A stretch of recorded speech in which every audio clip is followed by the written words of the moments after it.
Bismillahirrahmanirrahim. Assalamualaikum warahmatullahi wabarakatuh. Innal hamdalillah nahmaduhu wa nasta'inuhu wa nastaghfiruh wa na'udzu billahi min syururi anfusina wa sayyiati a'malina. Man yahdihillahu fala mudilla lahu wa may yudlil fala hadiyalah. Asyhadu an la ilaha illallah wahdahu la syarikalah wa asyhadu anna Muhammadan abduhu wa rasuluhu alladzi la nabiyya ba'dah. Rabbana atina min ladunka rahmah wa hayyi' lana min amrina rasyada.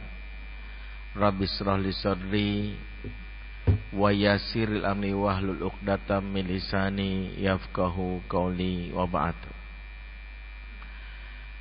Ikhwatal iman, a'azakumullah jami'an. Bapak-bapak, ibu-ibu, saudara saudaraku semua, Jamaah Majlis Salahuddin Qatar Pusat, Direktorat Pajak Republik Indonesia. Semoga Allah memberkahi kita semua yang hadir, dan semoga kita bisa masuk surga bersama-sama semuanya. Amin ya rabbal alamin. Alhamdulillah, siang ini waktu zuhur, ba'da menunaikan salat berjamaah, kita kembali melanjutkan serial mendidik anak akhir zaman, bab mengenai kiat mengikat hati anak. Di antara yang pernah kita bahas, problem utama pengasuhan khususnya di era digital adalah disconnection, terputusnya koneksi. Maka pentingnya kita untuk memahami tentang koneksi kepada anak ini sebagai salah satu dasar kita memperbaiki dan mengkoreksi anak kita. Sudah kita bahas kaidah pertama adalah connection before correction. Jalin koneksi sebelum mengkoreksi.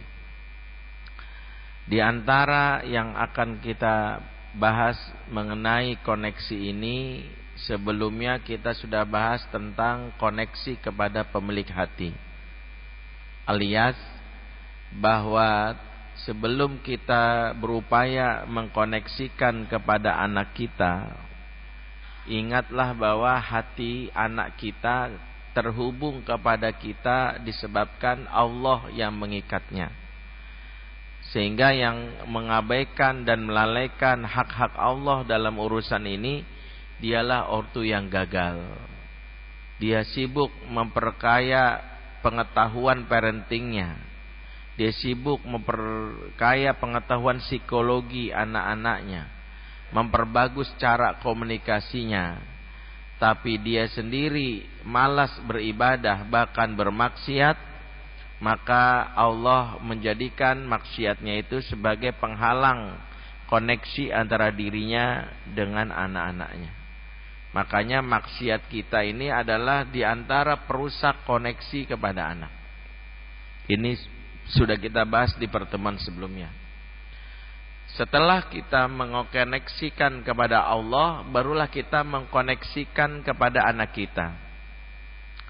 Umur yang paling krusial dalam mengkoneksikan hati kepada anak dari hati ke hati itu adalah umur-umur awal, khususnya 0 sampai 7 tahun. Di umur ini anak kita akalnya belum Allah aktifasikan. Anak-anak di umur ini tidak memiliki akal dalam pengertian belum bisa untuk memiliki nalar, pengetahuan yang benar. Di umur ini yang diaktifasi justru adalah emosi atau perasaannya. Emosi dan perasaan inilah diantara yang menentukan sejauh mana koneksi dia dengan orang tuanya terjalin, sejauh mana orang tua menstimulasi apa yang dibutuhkan anak di umur-umur awal. Makanya ini termasuk salah satu yang seringkali terjadi. Kalau anak bermasalah di usia remajanya, Berapa kali saya mendapatkan konsultasi ibu-ibu yang curhat, anaknya kok suka ngelawan, anaknya kok susah diatur, bapak-bapak juga gitu. Kalau diajak jalan bareng udah nggak mau lagi. Ya, di antara indikasi anak-anak itu sudah memiliki disconnection, di antara pertama adalah malas diajak naik kendaraan bersama. Jadi kalau sudah diajak naik kendaraan bersama udah nggak mau, itu adalah warning. Makanya Allah Subhanahu wa taala mengisahkan bagaimana Nabi Nuh alaihissalam ketika mendakwahi putranya yang nomor 4. Nuh punya 5 anak bernama Syam, Ham, Yafis, Yam atau Kan'an, yang kelima Abir. Ya, dijelaskan dalam kitab Qasasul Anbiya Ibnu Katsir. Abir adalah putra bungsunya yang paling bungsu, yaitu wafat sebelum peristiwa banjir dahsyat di zaman Nabi Nuh. Sehingga yang paling kecil adalah Yam atau Kan'an. Yam atau Kan'an ini ternyata lebih pro ke ibunya yang memang sejak awal tidak suka dengan gerak-gerik dakwah Nabi Nuh. Dan di antara kisah Al-Quran menceritakan bagaimana Nabi Nuh mendakwahi putra yang nomor 4 ini. Ya, pada saat banjir hendak datang, kapal bahtera sudah disiapkan, Nuh berkata kepada putranya dalam surat Hud ayat 42, "Ya bunayya irkam ma'ana wala takum ma'al kafirin." Wahai anakku sayang, marilah naik perahu bersama kami. Jadi Nabi Nuh mengajak pertama kali naik kendaraan bersama dulu. Ayo naik kendaraan bareng. Jadi naik kendaraan bareng aja, diajak naik perahu yang akan menyelamatkannya, itu sudah ditolak. Ya, sampai-sampai dengan pongahnya putranya berkata, "Qal sa'awi ila jabalin ya'simuni minal ma'." Enggak, mendingan saya lari ke atas bukit aja, enggak bakalan kena air katanya. Ayahnya ngajak untuk naik perahu, ini belum dinasehatin. Ayahnya belum ngasih nasihat, cuman bilang, "Yuk naik perahu." Nabi Nuh ingin mengukur seberapa dekat dia dengan putranya. Kalau naik perahu aja, kendaraan bareng aja nolak, pada perahu yang dibuat Nabi Nuh ini perahu yang akan menyelamatkannya dari banjir. Tapi memang hati anak itu sudah terdisconnection dengan ayahnya, dengan pongahnya diajak naik perahu nggak mau, dibilang mendingan selari ke atas bukit.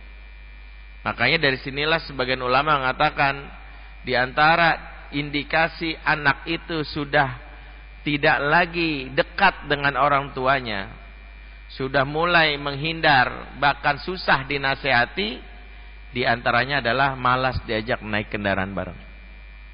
Ya, jadi kalau ditanya, "Nak, besok papa mau ke Bandung, ikut yuk." "Nggak mau ah. Kan kamu libur." "Iya capek." "Ngapain aja rumah?" "Ya nggak tahu." "Tadi Bandung, papa beliin deh cilok 5. "Nggak mau, nggak doyan." Terpulang dibeliin jersey Persib. "Aku kan Persija." Ya benar. Ribut lagi, nggak mau. Jadi kalau anak udah nggak mau padahal naik kendaraan bareng, itu indikasi pertama. Maka kita lihat bahwa kalau anak sudah mulai menolak, di antaranya adalah karena disconnected tadi. Jadi kalau orang tua nasehatin, malah nggak efektif, malah mengganggu, merusak, annoying. Jadi anak-anak sudah mulai malas berinteraksi karena mindset ortu adalah kalau ketemu nasihat keluar, nasihat keluar. Makanya anak sudah menjaga jarak tuh, ketemu papa diajak jam berdua, ntar keluar ayat nih, males. Ketemu mama nih, males. Makanya kalau ada orang tua di umur-umur anak remaja sudah mulai menghindar, malas berjalan bersama, karena mungkin kita lebih sering mengkoreksi daripada mengkoneksi. Dan biasanya problem utama anak-anak yang khususnya di saat remajanya bermasalah dengan orang tuanya, biasanya ada masalah di umur-umur saat dia baru lahir. yang disebut namanya rusaknya emotional bonding. Saya pernah nulis artikel judulnya Syndrome Mommy is Enemy. Dari tahun 2009 saya tulis tentang gejala anak-anak yang saat remaja justru lebih banyak ribut dengan ibunya. Ya, ibu-ibu mungkin di atas bisa ambil hikmah ya. Dan ternyata sindrom ini sampai era sekarang masih relate. Jadi kejadiannya pernah saya dulu nanganin kasus salah satu anak pejabat lah atau anak pengusaha. Dia anak tunggal perempuan, umurnya 15 tahun. Suatu hari anak ini ngamuk sama orang tuanya jam 9 malam. Ya. Sekalinya ngamuk menghabiskan 40 juta rupiah. Ini ngamuk berbayar, ngamuk premium. Waktu dia ngamuk, bapaknya baru beli MacBook harganya $3.200 dibuang ke kolam renang. Ya, harga MacBook waktu itu $200. Waktu itu kurs rupiah ini kejadian 2009 atau 2010. Saya lupa, itu pokoknya kursnya masih hampir 10.000 lah. Kurs rupiah 10 ribuan itu. Bapaknya baru beli Galaxy Samsung S3 ya, dibuang ke WC di flash. Ngamuk dia. Hiasan rumah, wallpaper dibakar. Bapaknya buru-buru nyemprot gitu. Saat itu saya cuman melihat aja karena saya konselor yang dulu punya kode etik. Kode etik konselor tuh kalau kata istilah guru saya Ibu Eli Risman, kalau pertemuan pertama just observe. Cuma ngeliatin aja. Jangan ngambil tindakan. Kamu nggak tahu masalah di mana. Seolah-olah di sini anaknya bermasalah, belum tentu juga. Dengerin dulu semuanya. Kalau pengen bijak. Jadi saya ngeliatin aja gitu. Bapaknya melihat saya bengong aja, diem aja, jadi heran gitu. Akhirnya bapaknya nggak tahan, dipegang tangan tersebut. Diam. Ya, anaknya nangis, papa jahat. Gitu. Kenapa dia ngamuk? Karena dia pengen dugem. Dia itu pengen dugem, ngelihat teman-temannya tuh kalau malam minggu dugem asik gitu ya, boleh keluar malam pulang pagi gitu. Dia ngiri gitu. Ya papanya karena ngerti agama dilarang, nggak boleh. Dia nangis sambil bilang. Jadi satpam disuruh jaga di luar rumahnya juga untuk pastiin pintu gerbang nggak ada yang bisa keluar. Anak ini nangis, papa jahat, aku tuh capek dikurung kayak sapi gitu. Aku tuh pengen bebas pak gitu, pengen juga kayak yang lain gitu. Mamanya turun tuh di lantai 2. Gak tahan mamanya ngelihat anaknya tadi udah ngamuk, langsung muncullah mamanya, keluarlah ya khas mak-mak gitu ya, mungkin udah tahu ya. Keluar, wah begitu ya. Yang saya kaget anak ini langsung spontan. Emaknya berteriak, ngomel, dibales sama dia sambil tangan bapaknya ditepis. Keluar kalimat yang bikin saya shock. Apa lo? ANJING BABI MONYET gitu. Jadi emaknya, ibunya dibalas dengan kalimat yang saya shock, kaget juga. Ya, gua nyesel jadi anak lo gitu. Saya tuh herannya gini, sama bapaknya dia marah masih bisa papa sih gitu, masih ngomong papa sih gitu. Ya, masih ngomong papa gitu. Sama mamanya ngomongnya udah gua lo itu udah kasar, ditambah caci maki, nyebut binatang ke emaknya gitu. Ini bikin saya kaget sampai dia bilang, gua nyesel jadi anak lu, mati aja sekalian. Keluar kalimat yang saya kaget, astagfirullah. Selama ini saya cuma nemuin waktu itu di Twitter, ya, karena dulu saya sempat aktif di Twitter tahun 2010-an. Jadi kalau di Twitter dulu kalau kita searching, maaf ya, mamah bangsat, itu keluar tuh kalimat anak-anak tuh caci maki emaknya. Nah ini menjadi pertanyaan saya, hampir kejadian, banyak kejadian kayak gini, sampai sekarang juga kayak gitu Pak. Akhirnya anak ini mau konseling sama saya 17 kali. Di pertemuan ketiga, di sini salah satu hal yang akhirnya saya dapat, setidaknya ini jadi bahan pelajaran buat siapapun, buat bapak-bapak yang punya istri, yang hari ini mungkin punya problem, evaluasinya bisa lihat dari kejadian ini. Jadi waktu pertemuan ketiga anak ini cerita, Om, waktu aku umur 1 tahun, mamahku tuh dapat beasiswa studi ke Swiss untuk karirnya. Kebetulan mamanya salah satu boleh jadi ahli gizi di sebuah perusahaan swasta, dan untuk karirnya dia harus belajar kuliah lagi. Jadi sebelum mama berangkat, kata mboknya itu pembantu dia yang mengasuh dari kecil, mama tuh peres ASI, ya masukin ke botol beling. Dulu belum ada gerakan masif kayak sekarang, gerakan ibu menyusui. Sampai katanya hampir 80 botol besar ditaruh di freezer. Dan mamanya bilang sebelum pergi sama pembantunya, ini ASI kebutuhan anak harus terpenuhi. Ya, dan dia maksa expirednya kalau di freezer bisa lama. Jadi berikan aja sampai habis. Jadi anak ini cerita, jadi Om, aku tuh sampai umur 2 tahun kayaknya minum ASI full, tapi dari botol, ya. Emang gua anak botolan. Nah, ini pelajaran Pak. Ini sebenarnya buat ibu-ibu sebenarnya, tapi suami harus aware ya. Banyak ibu-ibu itu yang salah paham memahami konsep ASI. Kan sudah mama kasih susunya ya full 2 tahun. No. Dalam bahasa Quran, menyusui itu radha'ah, laisa syaribah.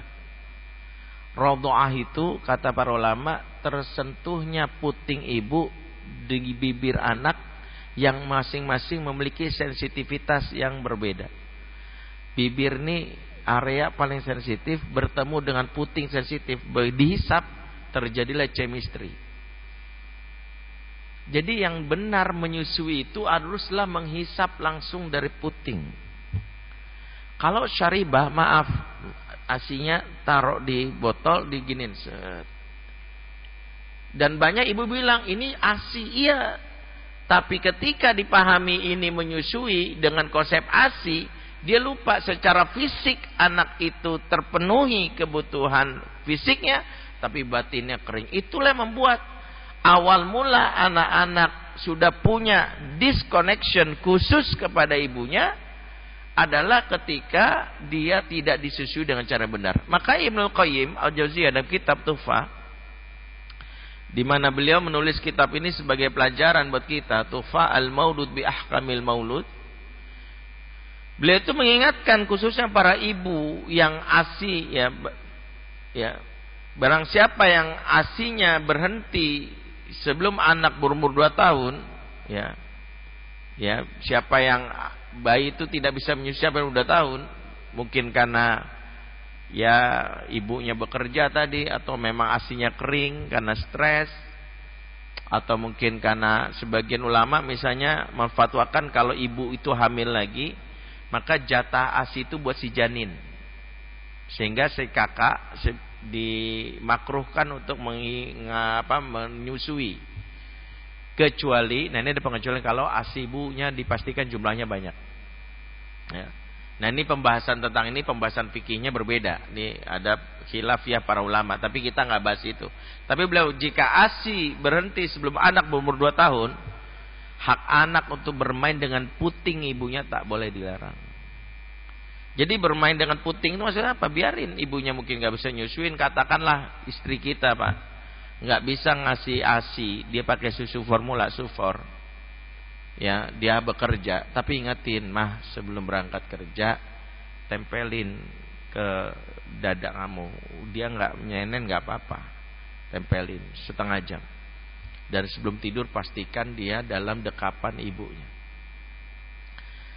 Disinilah Di antara isyarat Quran, mengapa bayi itu jangan sampai 3 bagian dari organnya yang abai atau tidak terstimulasi.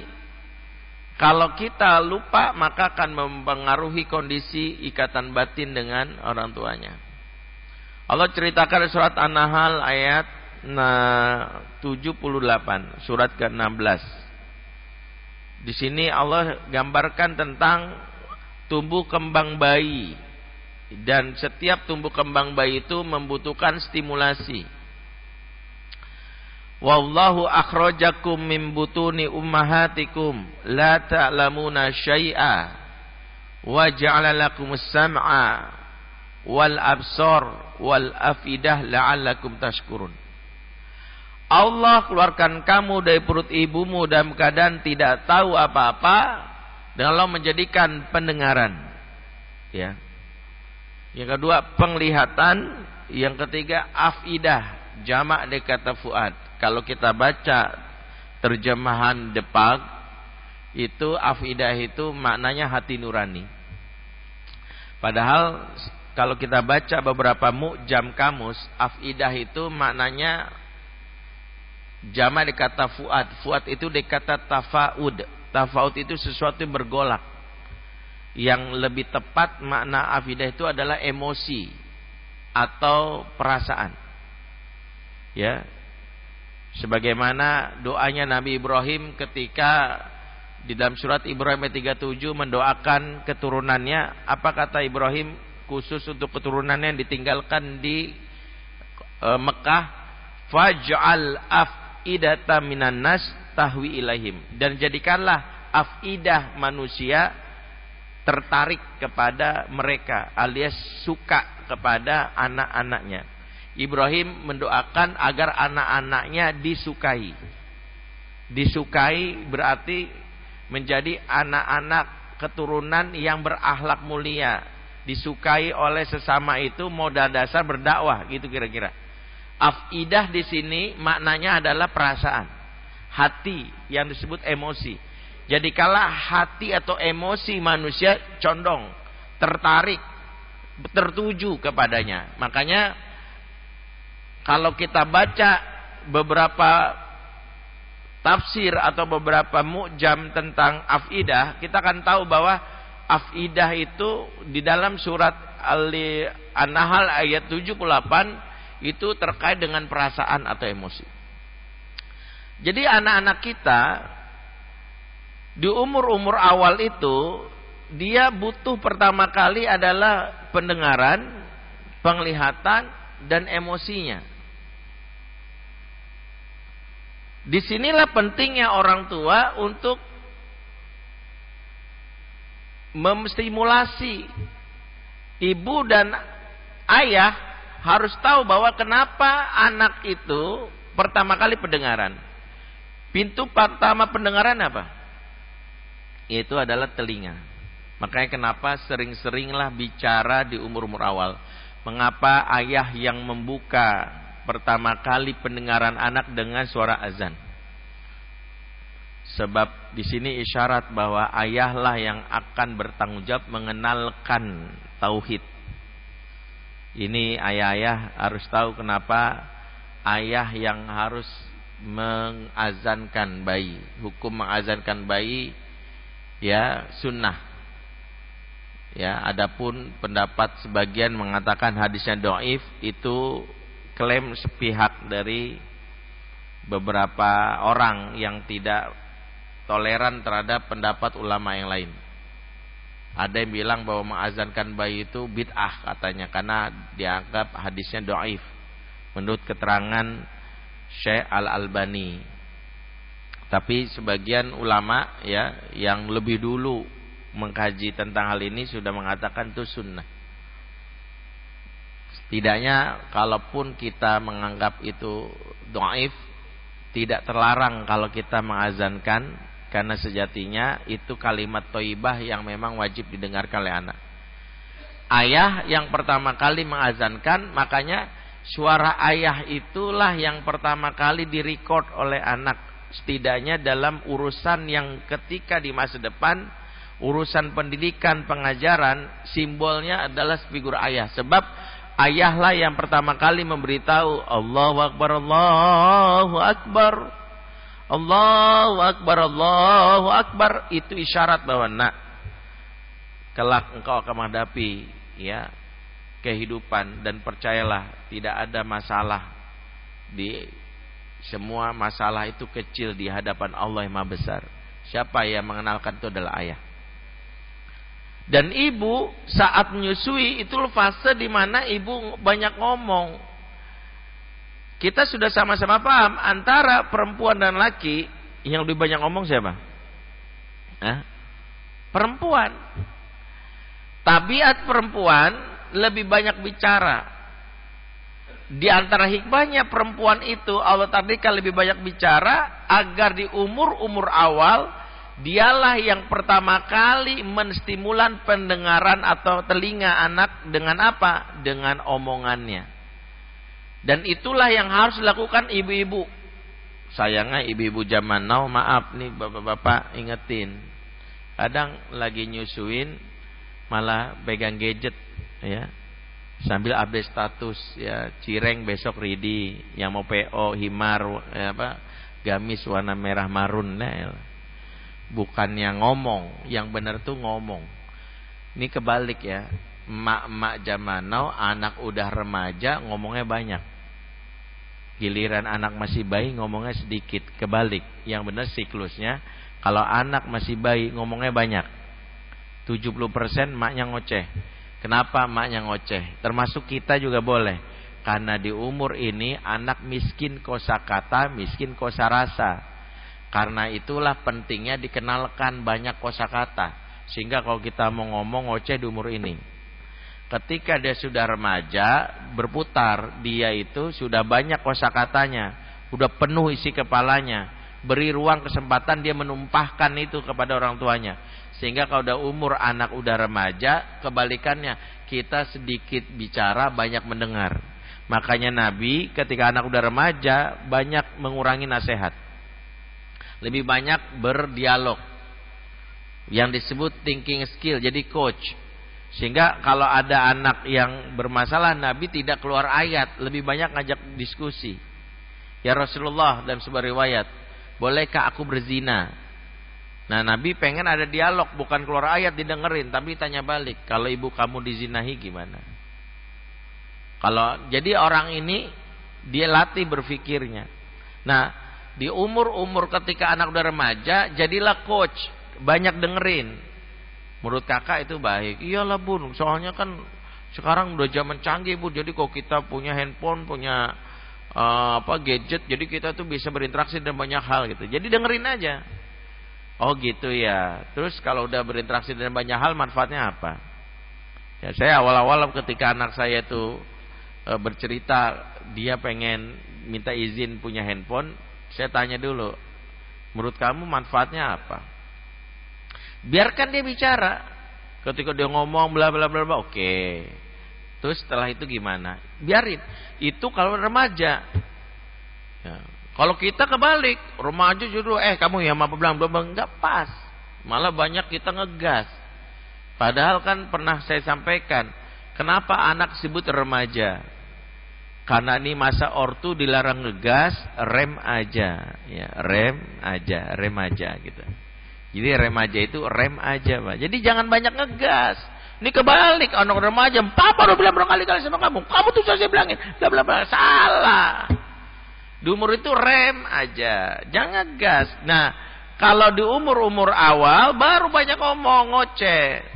Jadi pendengaran itu harus dikasih, sehingga anak-anak yang diajak ngomong itu nanti ledakannya, maaf bahasa kita cerewet, bukan cerewet. Dia itu anak yang apa yang disebut ya, talkatif. Talkatif itu talk aktif. Jadi anak yang punya banyak kosakata. Makanya kalau anak-anak miskin kosakata itu cenderung pasif, diam. Kalau udah kesel, tantrum, ngamuk, bolak. Makanya kalau ada yang nanya, kenapa sih anak saya Ustadz kalau udah marah, dia itu kadang-kadang ya guling-gulingan, nangis, jejeritan gitu. Yang kita kenal namanya tantrum. Tantrum itu kata para ahli ada dua, ada tantrum frustratif, ada tantrum manipulatif.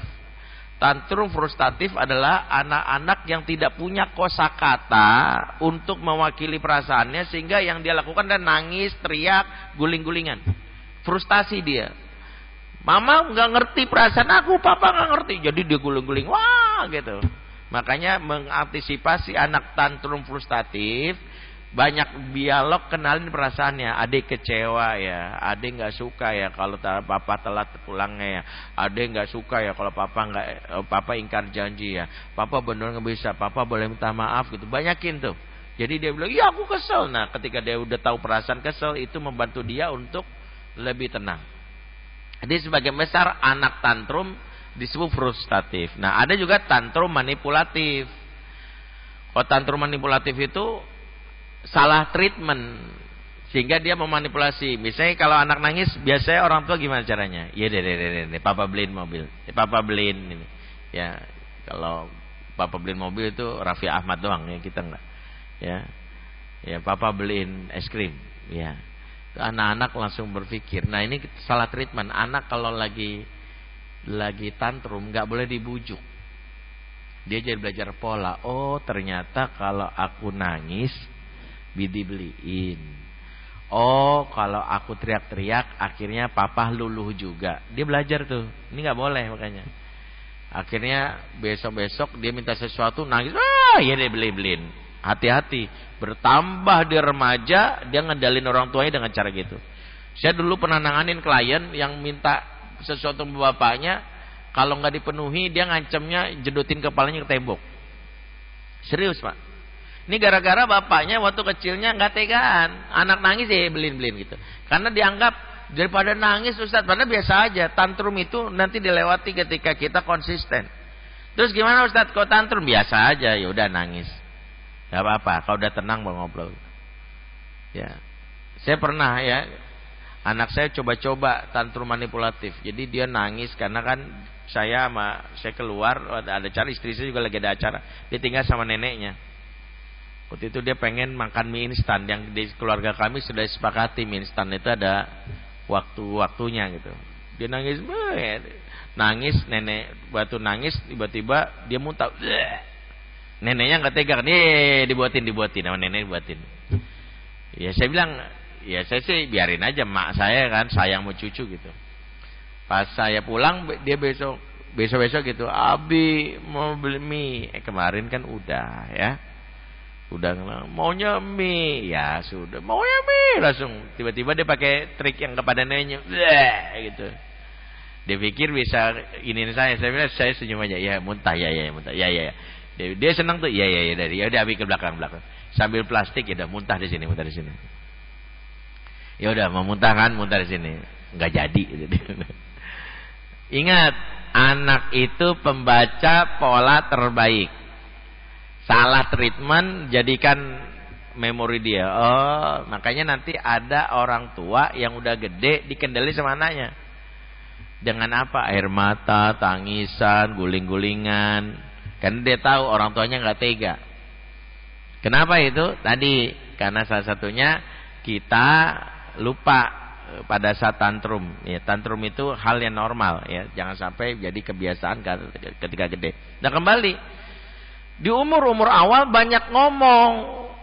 Bapak menyuruh ibu kalau nyusuin banyak ngomong. Bilangin ibu-ibu kalau bisa tinggalkan gadget, ngomong bersolawat atau apa. Apa sih fungsinya ngomong ibu? Suara ibu yang sering didengar anak di awal-awal, karena anak pertama pendengaran, itu menjadi familiar sound. Apa tuh familiar sound? Bak remote control. Suara ibulah yang dibutuhkan anak di saat emosinya lagi nggak stabil. Contoh ya Pak, misalnya anak-anak ibunya pergi, dia tidur sebentar, tiba-tiba pampersnya penuh, nangis, gitu ya. Bapaknya datang turun tangan, gitu, masih nangis. Neneknya datang, digendong, masih gitu. Perhatiin, ini kalau ibunya yang hebat, yang dekat. Dia pulang baru masuk, Assalamualaikum adek. Dengar suara ibunya, diam. Itulah dahsyatnya kalau seorang ibu di umur ini serius ngurus anak. Makanya bilang sama istri, Sabar ya dek. Makanya saya selalu bilang Pak, saya nggak bilang saya juga salah nih buat kalau dianggap salah. Tapi memang idealnya ibu-ibu tuh kalau mau bekerja setelah anak lewat 2 tahun. Kalau idealnya. Bahkan lebih aman lagi setelah lewat 7 tahun. Kalau anak udah lewat 7 tahun tuh sebenarnya baru ibu-ibu tuh kerja. Ya. Karena anak-anak yang di umur ini suara ibunya jarang dengar, yang lebih dengar adalah upin ipin. Yang menenangkan nanti upin ipin. Coba aja deh, anak-anak kadang ada yang begitu ya, upin ipin. Betul langsung diem. Kenapa giliran upin ipin denger diam? Itu tandanya ibu bapaknya jarang didengar sama dia. Umur awal tuh umur menentukan siapa yang pertama kali didengar. Makanya bapak kalau pulang pastiin langsung sapa anak. Ibu juga gitu, suara yang pertama kali dengar itulah yang akan anak dengar juga di saat dia dewasa. Saat orang lain ngomong AB, dia akan bilang enggak, kata bapak gua enggak begitu, kata mama gua enggak begitu. Kenapa? Karena suara yang pertama kali dengar suara bapak sama ibunya. Ingat, yang pertama kali lakukan adalah stimulasi pendengaran lewat telinganya. Sehingga di umur ini banyakin bicara, ngobrol. Ya.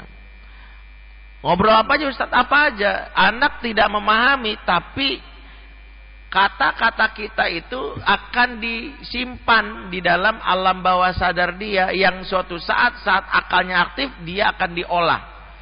Jadi modal anak nanti berpikir nalarnya bagus itu termasuk dari mana? Dari orang tua yang banyak ngoceh. Jika orang tua di umur ini diem, ya, makanya bapak-bapak ya pasti ibunya banyak ngomong tuh kalau lagi. Jadi hikmahnya ibu-ibu itu menyusui, dan itulah secara hukum kauniahnya begitu, karena memang ibu-ibu itu makhluk Allah yang banyak ngobrol. Ini pertama. Yang kedua adalah penglihatan. Pintu masuk penglihatan apa? Mata. Kalau pendengaran telinga, penglihatan mata. Di umur inilah beradu kontak, eye contact diseringkan. Makanya di umur-umur awal kalau bicara sama anak bayi, jangan pernah kita ngelengos. Wajib beradu kontak. Bilang sama istri, menyusui itu fase untuk banyak beradu kontak. Apalagi bayi di bawah 6 bulan. Menurut riset, bayi di bawah 6 bulan jarak pandangnya maksimal 30 cm. Sehingga mohon maaf ya, jarak dari anak menghisap payudara ibunya sampai ke melihat wajah ibunya itu di bawah 30 cm. Makanya yang membuat anak itu tidak memiliki gambaran orang tua itu karena ibu-ibu yang saat nyusui lebih banyak melengok ke atas, lebih banyak menatap harusnya. Dia di-scan. Muka ibu itu di-scan. Apa dampaknya kalau muka kita atau orang tua lebih scan? Dialah yang pertama kali di saat masa-masa krisis yang akan diingat oleh anak. Anak-anak itu punya 5 masa krisis. 1, saat prasekolah menjelang pertama kali masuk sekolah, itu masa krisis pertama. Disitulah dia, kalau dia punya memori yang kuat sama ibu dan bapaknya, maka dia tenang masuk ke sekolah. Yang kedua, saat masa pra-remaja, saat menjelang balik, itu masa krisis yang kedua. Gelisah. Masa-masa di mana dia merasakan kegelisahan, hormonnya, ya. Yang ketiga, masa remaja, masa balik. Saat itu pengaruh teman sedemikian kuat, tapi karena bapak ibunya sering di-recall di kepalanya, di-scan, maka omongan teman itu tetap dikonfirmasi. Mama, kata temanku ini. Benar gak sih mah? Mama bilang enggak begitu. Lebih percaya ke mamanya. Kenapa? Wajah mamanya, blueprintnya disebut ya, parenting print itu pertama kali di mukanya itu sudah direkam sejak kecil. Jadi dia nggak percaya 100% sama temannya. Ya. Yang ketiga, masa pranikah. menjelang dia mencari jodoh, dan disitulah menentukan kalau seorang laki-laki mencari istri yang kepikiran adalah pilihan mamah atau kayak mamah. Kalau dekat dengan mamahnya. Bagi anak perempuan sama, pilihan papah atau kayak papah. Sudah pernah kita bahas ya. Makanya anak-anak perempuan itu kalau dekat sama bapaknya pilihan papa atau kayak papa. Masa krisis yang kelima adalah 5 tahun pernikahan.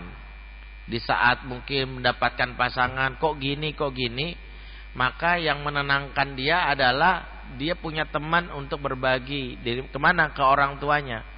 Sebagian besar 5 tahun pernikahan yang gak selamat alias banyak yang cerai, biasanya karena di 5 tahun pernikahan itu dia tidak punya kedekatan sama orang tuanya, akhirnya cerita ke orang ketiga.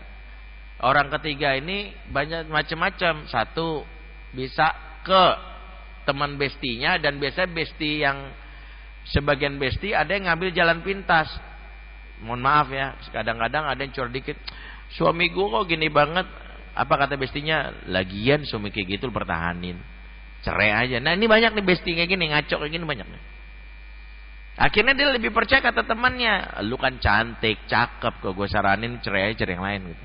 Sama istri gue kok gini ya, lu makan nikah lagi, bisa kayak gitu. Nah gitu tuh. Nah, kenapa?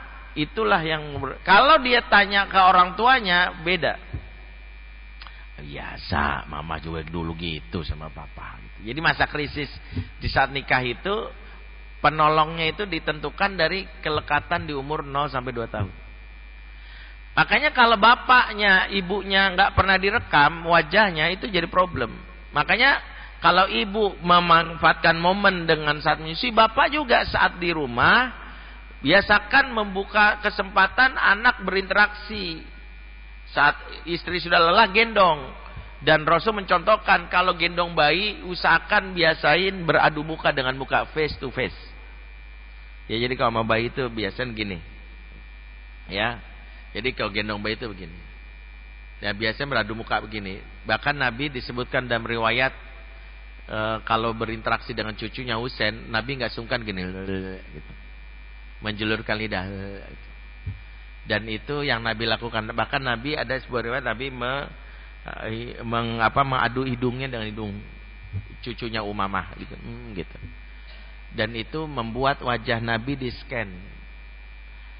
Makanya ini perhatian buat para bapak, kalau mau bayi jangan dari jauh gitu. Kakak gitu nggak kelihatan. Abang gitu, dia dekat, diajak. Sering-sering berekspresi, sering-sering, dan pastikan ekspresi kita ekspresi yang menyenangkan, bukan cemberut, bukan marah. Kalau enggak dia merekamnya sebagai hal yang tidak menyenangkan, dan itu trauma pertama anak di umur-umur awal.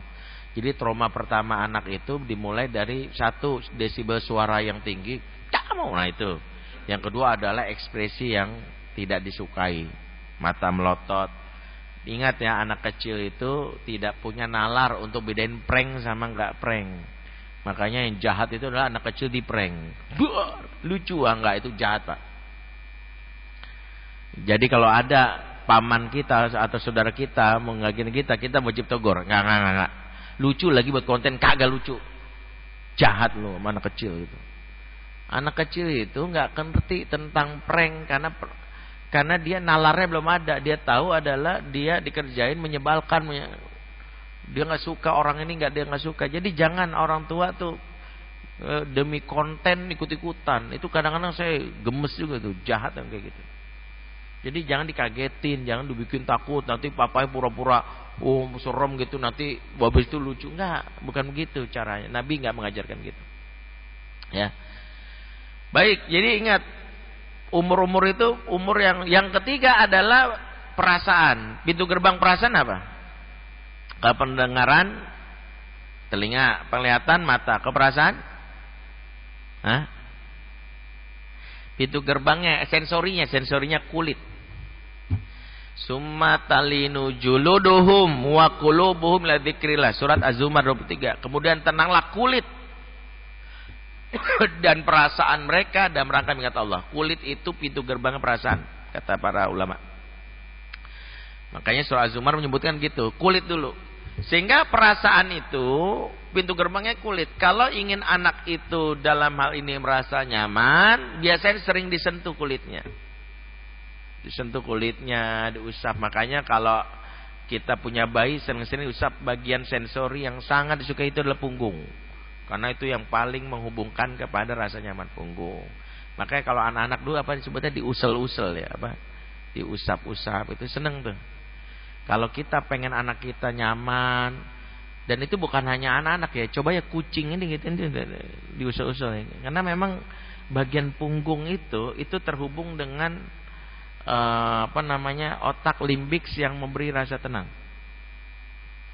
Makanya kalau bayi itu kalau pengen dia nyaman sama kita, diusap, sering diusap. Makanya kalau bayi jarang diusap, jarang disentuh, jarang dipeluk, mengalami sindrom skin hunger. Skin hunger itu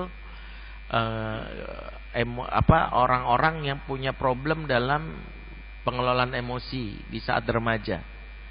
Biasanya karakternya itu yang disebut sebagai netizen plus 62, juniper, julid, nyinyir, baper.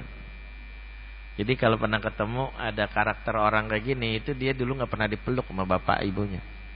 Pernah ketemu gak ada orang, kita senyum, dia komentar, lu kenapa senyum sama gue? Maksud lu apa? Enggak, maksud gue ya gue coba ramal. Apaan gue tahu, senyum palsu gitu. Nah, kita belajar kan? Oh berarti gue kalau ketemu dia gak usah senyum.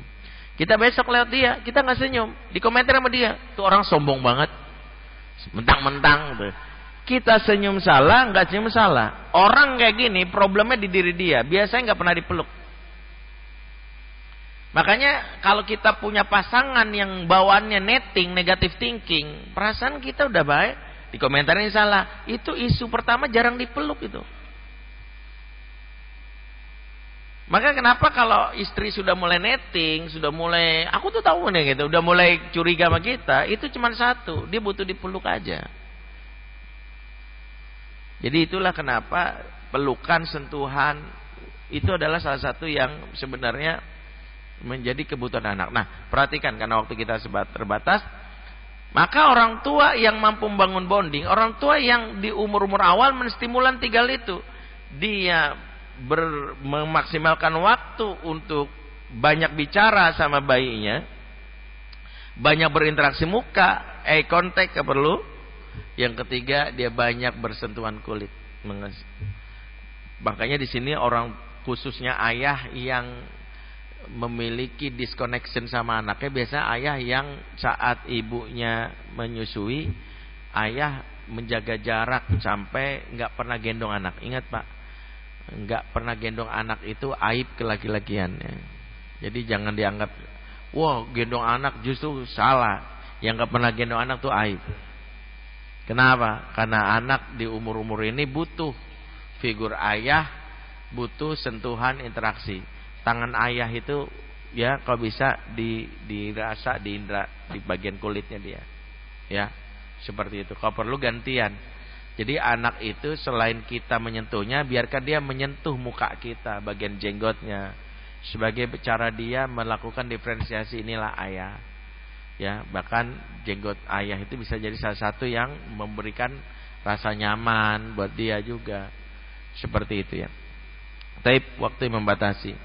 Berarti kita akan lanjutkan di berikutnya. Ini baru mengikat hati anak, masa-masa kecil yang mengesankan, nggak boleh kita lewatkan, yaitu adalah di umur 0 sampai 2 tahun. Siapa yang melewati masa-masa ini, dia sedang mendapatkan dampaknya adalah anak-anak yang bondingnya lemah, sehingga mudah banget ya terjadi konflik antara ortu dan anak di saat dewasa dan remaja. Aku lu qul hadza fatabarakum subhanakallahumma bihamdik asyhadu an la ilaha illa anta astaghfiruka wa atubu ilaik. Bila taufik wa hidayah. Assalamualaikum warahmatullahi wabarakatuh.